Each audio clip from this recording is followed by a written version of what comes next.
மயிலாடுதுறையில் உள்ள மேமாத்தூர் கிராமத்தில் உடல்நலக் குறைவால் தந்தை உயிரிழந்த துக்கத்தோடு 12ஆம் வகுப்பு பொதுத் தேர்வு எழுதிய மாணவி தேர்வு முடித்து இறுதி சடங்கில் கலந்து கொண்டார்.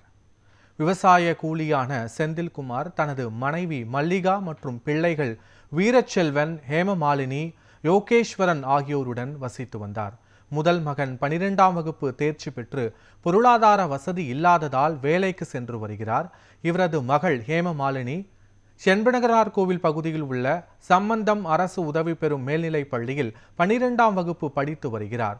பொது தேர்வுக்கு நன்றாக படிக்குமாறு செந்தில்குமார் மகளிடம் அறிவுறுத்தி வந்ததாக கூறப்படுகிறது. தற்போது பொது தேர்வு துவங்கி நடைபெற்று வரும் நிலையில் செந்தில்குமார் உடல்நலக் குறைவால் உயிரிழந்தார். தந்தையின் மரணம் குடும்பத்தினரை பெரும் சோகத்தில் ஆழ்த்தியது. அதே சமயம் தந்தையின் ஆசையை நிறைவேற்றும் வகையில் தந்தை இறந்த துக்கத்தையும் தாங்கிக் கொண்டு ஹேமமாலினி பள்ளிக்கு சென்று பொருளியல் பாடப்பிரிவு பொதுத் தேர்வை எழுதினார். தேர்வை முடித்துவிட்டு தந்தையின் இறுதி சடங்கில் மாணவி பங்கேற்றார். இந்த சம்பவம் காண்போரை உருக்கும் அடைய செய்தது.